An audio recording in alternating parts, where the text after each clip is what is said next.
Hi ಎಲ್ರಿಗೂ. ಎಲ್ರು ಹೇಗಿದ್ದೀರಾ? ಎಲ್ರು ತುಂಬಾನೇ ಚೆನ್ನಾಗಿದ್ದೀರಾ ಅಂತ ಅನ್ಕೊಂತೀನಿ. ಈ 3 ತಿಂಗಳಿಂದೆ ನಾನು ಕಳೆದಂಥ ಟೈಮು, ಏನಕ್ಕೆ ನಾನು 3 ತಿಂಗಳಿಂದ ಆಕ್ಟಿವ್ ಆಗಿಲ್ಲ ಅಂತ ಇವತ್ತು ಹೇಳೋಣ ಅನ್ಕೊಂಡೆ. ನನ್ಗೆ ಒಂದಿನ ಟೈಮ್ ಸಿಕ್ಕಿದ್ರೆ ಸಾಕು, ನಾನು ತುಂಬ ಏನಾದರೂ ಕ್ರಿಯೇಟಿವಿಟಿ ಮಾಡೋಣ ಅಂತ ಟ್ರೈ ಮಾಡ್ತಾ ಇರ್ತೀನಿ. ಆವತ್ತು ನಾನು ಹಿಂದಿನ ದಿನ ಡ್ರೆಸ್ ಆಗಿದಂಥ ಟೈಮು, ನೆಕ್ಸ್ಟ್ ಡೇ ನನಗೆ ತುಂಬ ಅರ್ಜೆನ್ಸಿ ಊರಿಂದ ಕಾಲ್ ಬಂತು ಅಂತ ಓಡಲೇಬೇಕಿತ್ತು. ನಿಮಗೆ ಗೊತ್ತಿಲ್ಲ, ನಾನು ಈ ವಿಡಿಯೋನ ಶೇರ್ ಮಾಡ್ಕೋಬೇಕು ಅಂತ ಎಷ್ಟು ದಿನದಿಂದ ಕಾಯ್ತಾ ಇದ್ದೀನಿ ಅಂತ. ನನಗೆ ಯೂಟ್ಯೂಬಲ್ಲಿ ಕೂಡ ನನಗೆ ಟೈಮ್ ಕೊಡೋಕ್ಕೆ ಆಗಿಲ್ಲ. ತುಂಬ ಕ್ಷಮಿಸಿ. ಏನಾಗಿದೆ ಅಂದರೆ, ನಾನು ಊರಿಂದ ನನಗೆ ನಮ್ಮ ಅಕ್ಕಗೆ ಒಂದು ಕಾಲು ಮುರ್ಕೊಂಡಿದ್ದಾಳೆ ಬಿದ್ದು ಅಂತ ಹೇಳಿ ನ್ಯೂಸ್ ಬರುತ್ತೆ. ನಾನು ಸಡನ್ನಾಗಿ ಊರಿಗೆ ಹೋಗ್ಬೇಕಾಗತ್ತೆ. ಹೊರಟ ನಾನಲ್ಲಿ ಅಲ್ಲೇ ನೋಡ್ಕೊಳ್ಳೋದಕ್ಕೆ ಆಲ್ಮೋಸ್ಟ್ 1 ತಿಂಗಳು ಸೇರಬೇಕಾಗುತ್ತೆ. ಪಾಪು ಕೂಡ ಬರ್ಡೇ ಅದೇ ಮಂತಲ್ಲಿ ಜುಲೈ 22 ಇರೋದ್ರಿಂದ ನಾನು ಜುಲೈ 5 ನಾನು ಅಲ್ಲಿ ಹೊರಟಿದ್ದು.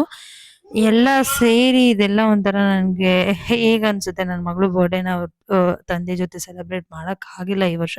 ಬಟ್ ಸ್ಟಿಲ್ ಆ ಸಿಚುಯೇಷನ್, ಈಗ ಫ್ಯಾಮಿಲಿ ಅಂತ ಬಂದಮೇಲೆ ಎಲ್ರೂ ಕೇರ್ ಮಾಡಬೇಕಾಗುತ್ತೆ, ನೋಡ್ಕೋಬೇಕಾಗುತ್ತೆ. ಅದೆಲ್ಲ ಇರೋದ್ರಿಂದ